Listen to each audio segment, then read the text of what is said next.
안녕하세요. 법도사 옥변 옥성기 변호사입니다. 반갑습니다. 안녕하십니까 변호사님. 예.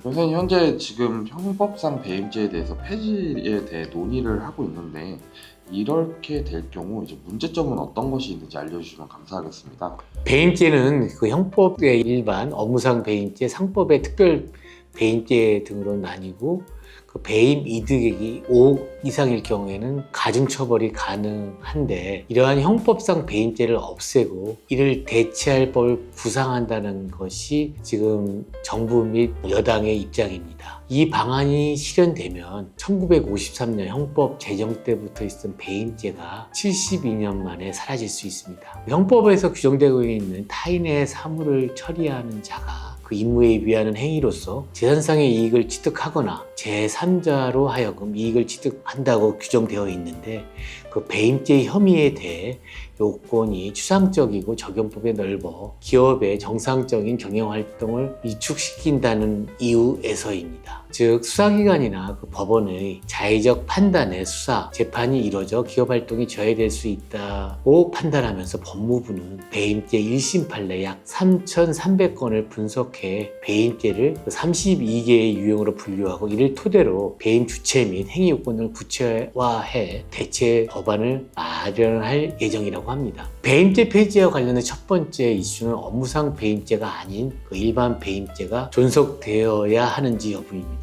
제가 고시 공부할 당시 그 약 30년 전에는 부동산 이중 매매, 즉 A에게 자신의 아파트를 매매하여 A로부터 계약금 내지 중도금을 지급받은 후 잔금을 지급받음과 동시에 소유권 이전 등기를 해줄 의무가 있음에도 그 임무에 위배하여 B 등에게 잔금 등 매매 대금을 지급하는 경우 배임죄로 처벌하는 경우가 있었는데 그 타인의 사물을 일시적으로 처리하는가 아니면 업무의 일환으로 처리하는가가 기본적인 구분 문제가 될 수가 있는데 그 기준이 상당히 그 불명확하다는 점에서 그 업무상 배임에 한해서 처벌하는 것이 개인적으로 합리적이라고 생각합니다. 둘째, 업무상 배임죄로 처벌하려 한다면 대표적인 예로는 기업이 해외 법인을 설립하고 투자한 후 투자금은 회계 등 기술적으로 처리한 후 손실 처리해버리거나 A 기업의 영업이익이 1,000억 원임에도 B기업, C기업을 만들어 그 영업이익을 B나 C기업에 발생케 하면서 그 A기업의 김앤땡 대표이사의 아들들에 대한 경영권 승계를 위하여 B, C기업에 몰아주는 경우를 들 수 있습니다. 특히 기업의 대표이사 등 그 업무상 배임죄에 있어서 회사에 대한 재산상 손해를 가하는 명백한 고의가 있다면 이를 처벌하면서 그 예외로 경영상 판단으로 볼 여지가 있는 경우 업무상 배임죄로 처벌할 수 없도록 하는 것이 상당합니다. 특히 그 회사가 지속 성장하기 위하여 신사업에 투자하였으나 실패한 경우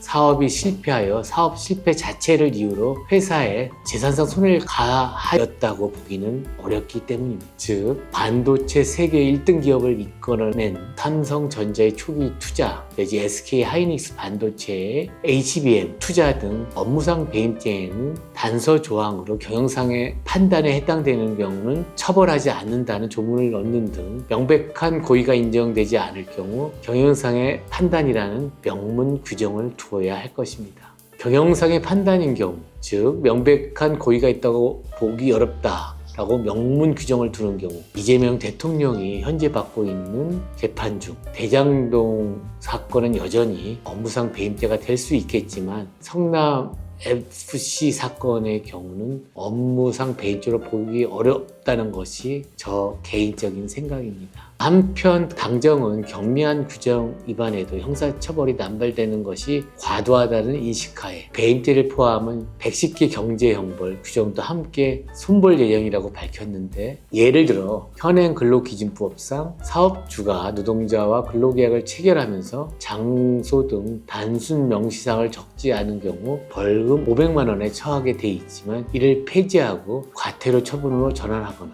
자동차관리법상 승인받지 않은 튜닝에 대해 1년 이하의 징역을 규정하고 있는데 트럭 짐칸 크기 변경 등 경미한 사례는 과태료 대상으로 전환하기로 하였습니다. 즉 과태료는 행정처분이어서 전가 기록이 남지 않습니다. 네, 변호사님 오늘도 좋은 답변 감사합니다. 네, 감사합니다. 법도사 옥변 옥성기 변호사였습니다.